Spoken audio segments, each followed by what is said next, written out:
Surya Paloh bakal tinggal Anies Baswedan. Murni Umar, dari awal dia sudah tahu resiko besar mengusung Anies. Jadi siapa yang mengusung Anies? Relawan dari awal itu. Apakah Anies terpilih karena dia diperlukan? Tidak. Dia terpilih karena Insan tidak diperlukan. Kita tidak baca bahwa sejarah sedang berubah. Di mana orang menginginkan perubahan? Nah, kehendak itu yang tidak dibaca oleh lembaga survei. Jadi, melihat karakter Surya Paloh sebagai pengusaha, saya kok mengira Anies akan ditinggalkan oleh Nasdem. Mungkin fase pertama Nasdem akan menawarkan Anies Baswedan sebagai calon wakil presidennya Prabowo Subianto. Tapi kalau nanti Prabowo menolak, maka Nasdem akan tinggalkan Anies dan bergabung dengan KIB yang dikomandani oleh Gerindra. Kalau Anies Baswedan menjadi presiden, fondasi ini akan rusak parah, hancur lebur, dan korbannya adalah rakyat. Jadi saya sangat mengerti kalau Presiden Jokowi tidak menginginkan Anies Baswedan yang mempunyai sifat tricky, yang tidak loyal, dan mudah sakit hati, ini menjadi pengganti beliau.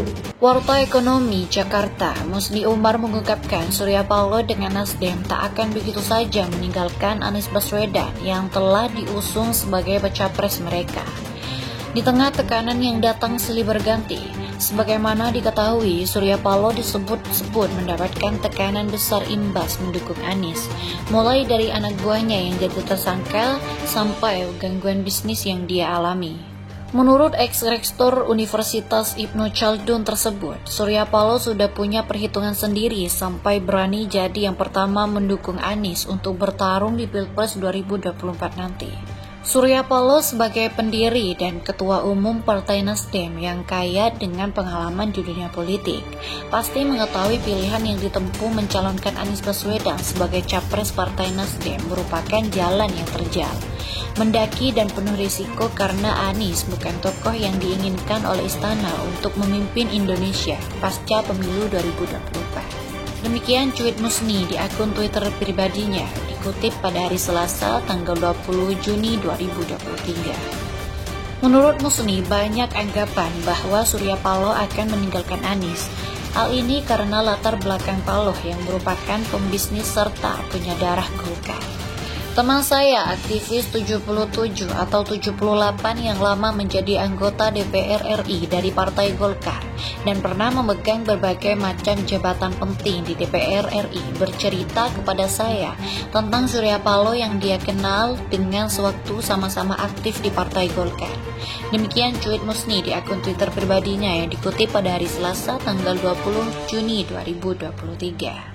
Dia atau Paloh adalah tokoh politik yang pragmatis, sehingga tidak lama lagi akan balik badan untuk meninggalkan Anies Baswedan yang dia sudah capreskan, tambahnya. Meski demikian, menurut Musni, anggapan tersebut sampai sekarang tak terbukti dan justru Surya Paloh dan Nasdem masih jadi yang terdepan dalam mendukung Anies. Ia menyebut Surya Paloh tetap tokoh utama. Ia menyebut Surya Paloh tetap kokoh dengan pilihan awalnya yang mengusung Anies sebagai capres. Surya Paloh yang disebut teman saya sebagai pragmatis, ternyata tidak balik badan meninggalkan Anies Baswedan walaupun dibujuk dan ditekan. Dia tetap kokoh dan tidak goyang, jelasnya. Menurut Musni, Surya Paloh dan Nasdem bukannya ujung-ujung dalam menjatuhkan pilihan mendukung Anies. Surya Paloh, lanjut Musni, sudah punya perhitungan mengenai pilihan mendukung eksekutif gubernur DKI Jakarta tersebut. Surya Paloh menurut Musni melihat kepentingan yang jauh lebih besar untuk Indonesia dengan mendukung Anies. Pengorbanan dan perjuangannya mendukung Anies Baswedan pasti dilandasi tujuan yang amat mulia untuk mewujudkan restorasi Indonesia yang menjadi cita-cita Partai Nasdem, jelasnya. Kalau tujuannya untuk kepentingan pragmatisme, maka Surya Paloh akan memilih tetap bersama rezim yang dia ikut bangun dan besarkan, tambahnya.